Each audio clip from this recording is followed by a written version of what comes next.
Hello, I'm Andrew, and welcome back to the next installment in my Sicilian Dragon Masterclass. We have already covered the Yugoslav variation as well as the Levenfish variation. Today, we are going to be tackling the Fianchetto variation. The Fianchetto variation occurs after e4, c5, knight f3, the open Sicilian, d6, d4, c takes on d4, knight takes on d4, knight f6, knight c3, g6, and now g3. If you're uncertain as to how we've reached this position, take a look at the introductory video in this series and all will become very clear.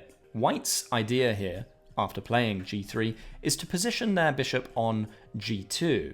And after we have positioned our own bishop on g7, we're going to see these bishops cutting across opposite diagonals, exerting pressure across the center for the remainder of the game in what will end up being more quiet games than some of the games we have already seen, or some of the continuations, rather, that we have already seen in lines such as the Yugoslav or Levenfish variation. Okay, so here black has two main ideas. They are bishop to g7 and knight to c6. I see knight c6 being recommended quite a lot, but there is one idea here for white that is very scary, and according to the Lichess database, gives white a edge in the overwhelming majority of games, and not just a slight edge, but a really significant one.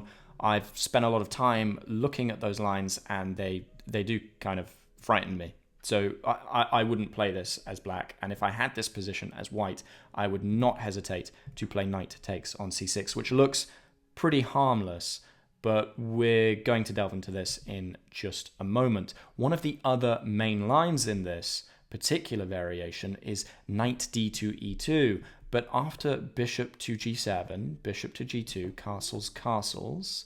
Tell me if you notice something, because if we go back here and I don't commit to knight c6, I play bishop to g7, and white continues bishop to g2, and we get castles and we get castles, and now I play knight c6, and now they play one of the main ideas, which is knight d2 e2. It's the same position.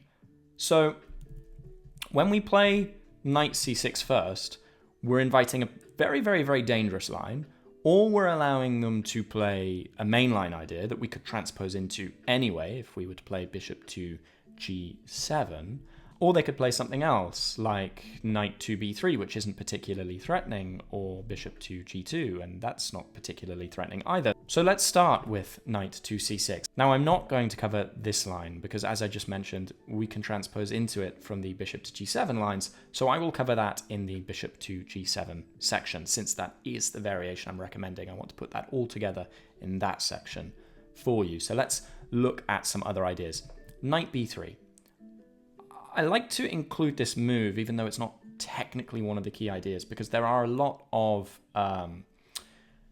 times where our opponent will blend different ideas from different Sicilian structures because they won't necessarily understand the uniqueness of the structure they're in, and they'll go, okay, well, I know in like the Sveshnikov or the Kalashnikov Sicilian, sometimes it's an idea to put the knight back on b3, so why don't I just sort of play that move now? Well, this is just really not very harmful to us. We can just develop normally, and actually there's this move I've thrown in, which is bishop to g4, which has the idea of inducing this weakness on f3, where we can now just drop the bishop back.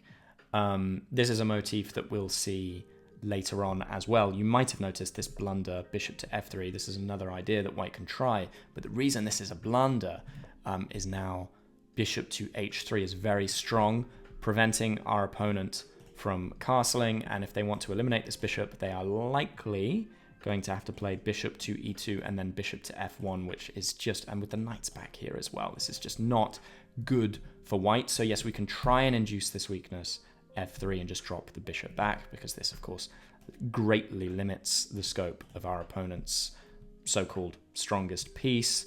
If queen d2, just moving the queen, well, now we can castle, and when this piece is kicked, again, drop it back to e6, where it's now attacking this knight on b3, and after something like castles, we're just doing very well here.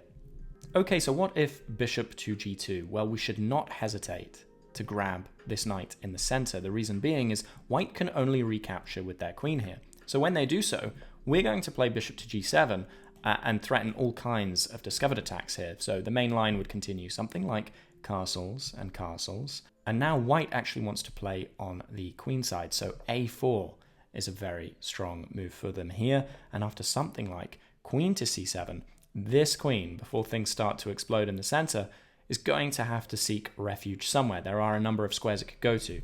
d3, e3, d1, but the main idea is to come to b4, where it will, with the light squared bishop, exert pressure on our b7 square once e5 has been played.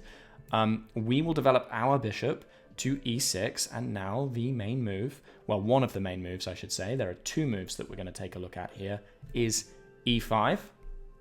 Now we capture this pawn, but yes, okay, we're losing the b pawn after the queen captures, and we recapture, and they capture back, but we can attack their bishop on b7, and when it drops back, develop our own bishop to f5 and go after this weakness here. So if they target our weak pawn in the center, which is a little bit of a nuisance, we don't want to try and hold on to this piece because it's not a very good piece.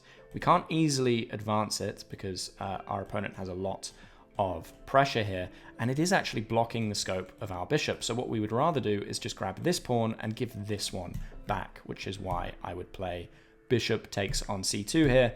And now we have this great tactic of revealing an attack on our opponent's rook and also attacking f2, the importance of which will become apparent momentarily. Let's say the rook moves, we can attack the rook again, getting our bishop out the way, of course, because it was being threatened by our opponent. And even if they take this pawn, we're happy to give it up because of this very strong idea, bishop to d4 attacking f2.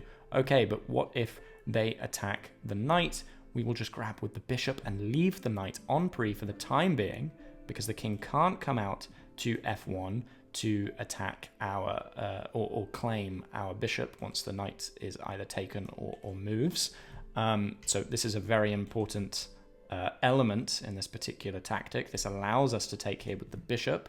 Now when the king moves out the way, we can drop the bishop back again, leaving the knight on pre because we have a greater threat. And if they play rook to c7, we have bishop back to b6 attacking the rook again, buying us the time to now retreat the knight, save the knight.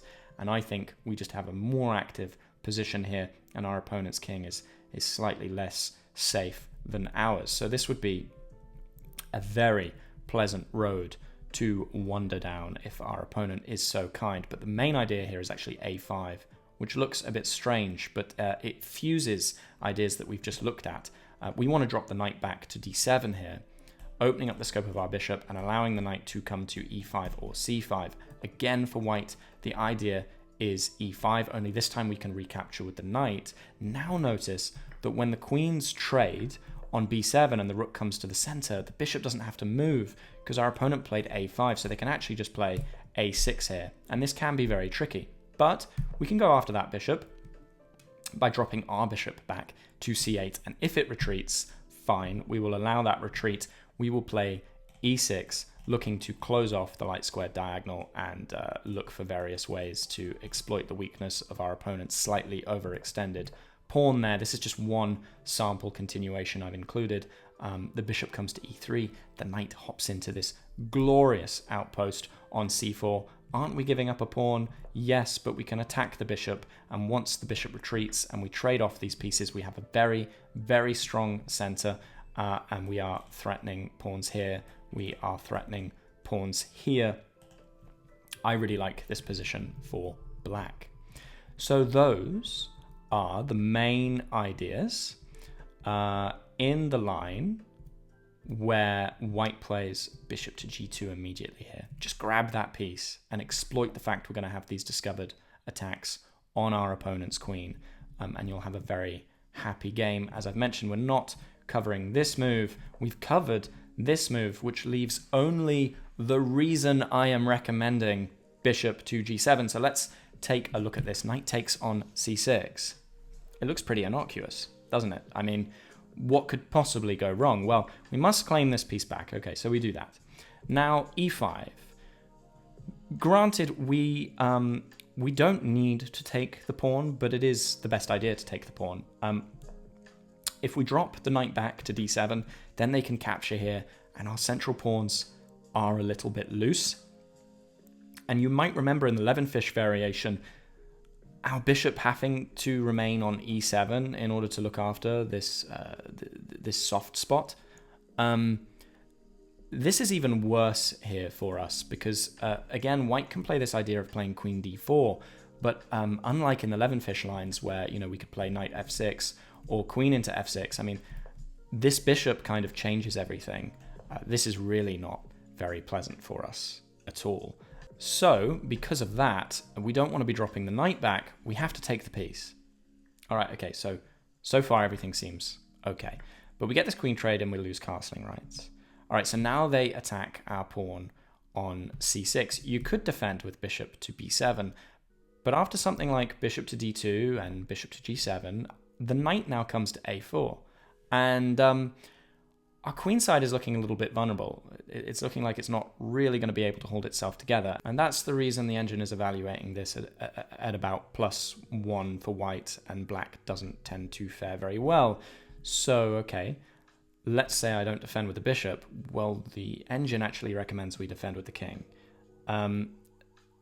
which intuitively to most people would look a bit nuts. I mean, yes, we're defending here, but the knight can even check here, and if we take, we're losing this. I haven't actually explored this line, so I don't know. Maybe black survives with some great tactic, but white doesn't even need to play that in order to exert a lot of pressure. There is still the knight a4 ideas, and the continuation I've included here is castles, rook to the center, with the idea of gluing this bishop to the protection of this pawn, or provoking white to waste a tempo, finding some other way to protect it.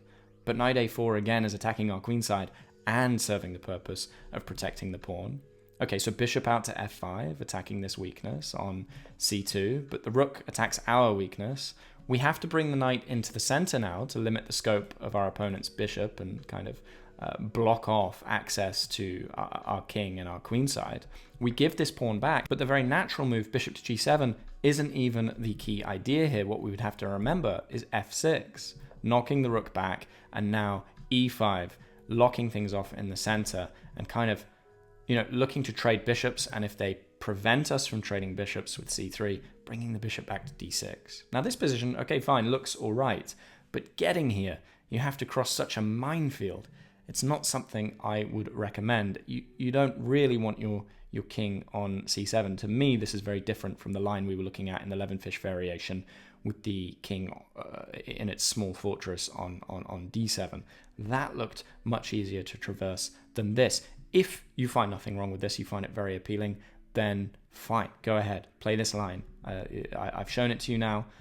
You're welcome to it. But this is the reason that I am not recommending knight c6 here, because knight takes on c6 is fairly devastating. If I just look at the Lichess database here, and I've got this now looking at rapid games in the rating range of 2,000 to 2,500, white is winning 54% of games here. And if white plays correctly with e5, then they are now winning 60% of games. And after d takes on e5, they are now winning 67% of games, and there are 33% draws. Black does not survive this, ever. Which means that in this position, the move to play is bishop to g7. We're going to spend the remainder of the video looking at what happens after bishop to g2, castles, and now knight c6. This is very different. If they capture here, we capture back. The move is again e5, but there are some subtle differences. When we capture here and they capture back, we can take back with our rook now. And yes, they're winning the pawn, but we can bring the rook to the b file, again, gluing our opponent's bishop to the protection of this pawn for the time being. And if they go after our weakness in the center, remember this idea of just developing the bishop to e6. We've already seen ideas like this. We give up the pawn in order to bring the knight to g4, where it both attacks. Again, this soft tender spot on f2 and the rook in the center. And if the rook drops back, we now have bishop to d4. How are they going to protect this square? If they want to throw their dark squared bishop into the mix, then we are likely to be winning the bishop pair at the very least, or destroying our opponent's structure, or trading off here and winning this pawn. So they might try and defend with the knight instead, and when they do so, we can attack their bishop first, throwing their bishop to the edge of the board. And now this very important move to remember, bringing the knight back, threatening this fork. Okay, so the king comes forward to protect the f3 square, but now we deliver this check, and all of the attacking initiative is in our court. Our opponent's pieces are out of the game, on the fringes of the activity, and we are just, dictating the entire pace and flow of the game. So this would be very nice for us and very different to the lines where we are, not quite yet castled. So knight takes on c6 is not an enormous threat. If bishop to e3, let's just go after this piece. And there is this interesting line where, okay, now if they take on c6, we have an option here. We can take the knight back, and they're going to get their bishop out of the way, or they're going to lose it. We're going to have to waste a tempo moving our knight out of the way once it's eventually kicked, I'm sure. But they've just wasted a tempo on their bishop, and our center is stronger than our opponent's here, so everything is all well and good. If not, though, you can actually just take the bishop, and after they take your queen, you take their queen, and after they take here, you actually take the knight in the corner, damaging their structure before reclaiming the knight on d8, and now you just have a lovely advantage. We're in an endgame where your pawns are just stronger than your opponents. We can only dream of having such pleasant games. So that only really leaves rook to e1, where we will see this motif again of inducing the weakness on f3, chopping pieces off and retreating the bishop back to e6. This would be perfectly fine. I think our bishops are much stronger than our opponent's bishops, and most of the danger in the center is diffused. We're definitely not worse, that's for sure. However, you could also just chop the knight off and go for the knight g4 idea with the discovered attack on the queen, and once the queen moves out the way, you now have queen to b6. Again, gluing the dark squared bishop to the protection of this pawn. If bishop to e3, we will chop this piece off and go after the pawn on b2. If the rook comes across, we can trade everything down here and just be very happy. We're now already attacking their pawn here, and we are willing to give up this pawn. Why? Because after takes, and we bring our rook to the center, and we get a rook trade here, I imagine a lot of people are just going to, mindlessly play rook a3, thinking you don't have back rank check because the bishop interposes, and overlook the fact that we will be winning a piece after bishop to h3. This is still a problem for our opponent if they anticipate a back rank check with bishop to f1, and now we play to the back rank and they play rook to a3. We still have this move, so they should play something like king g2, but I just like this very much for us. There's a slight edge to black. And if here, instead of bringing the bishop out to e3 to defend the pawn on e2, they decide to protect it with the rook going back to f1, now we can plop our knight in the center on e5, stopping the progression of this pawn. It is not easy for them to play f4 yet, because for the time being, it is pinned to their king.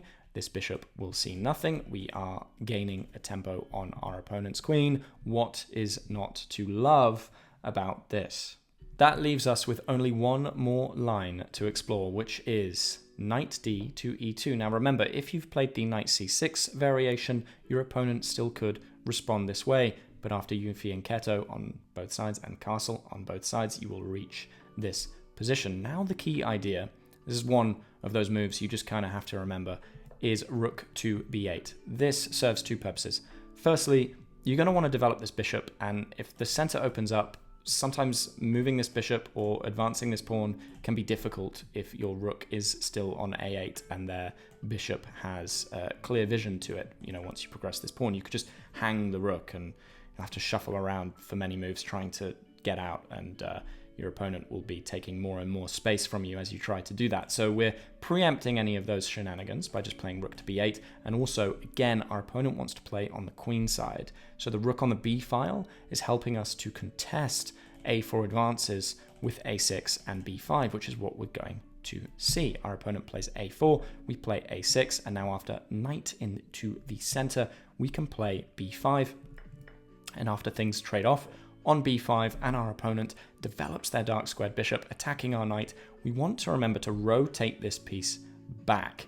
We're looking again to take squares like c5 and e5 for our knight, but also notice how when we do this, our bishop sees the b2 square, so our opponent will need to play c3, but now we can kick their bishop out of here, play bishop to b7, and this is kind of the starting position of this key line. This is equal for both sides, but I like this very much for black. I would much rather have these knights where they are and this bishop's scope with this bishop's potential scope than this kind of clustered position on the king side for our opponent. It's still very playable for white. Again, it's a matter of personal preference, but I do intuitively prefer this for black. So just a quick recap. Once we reach this position, move 6, the Fianchetto variation occurs after our opponent plays g3, and I am recommending bishop to g7, not knight to c6, because of the independent value knight takes on c6, bishop to g7, and after we reach this position and knight c6, there is only really one critical line to memorize, if you'd like, which is knight b back to e2. Everything else is fairly straightforward, and yeah, just remembering that we can kind of allow all of this because we have these discovered ideas on our opponent's rook. I hope you found this video useful. If you have any questions, please do not hesitate to leave them in the comment box below. I will see you for the next installment where we will be addressing bishop to e2 on move 6, which is the classical variation, and then we only have one more key variation, which is bishop to c4, before we have an odds and ends chapter where I kind of address everything else, and a model games chapter where I show you some master games in various different lines that we have covered, which should be very interesting indeed. Please like, comment, and subscribe. That really helps me out, and as always, take care. I will see you in the next one.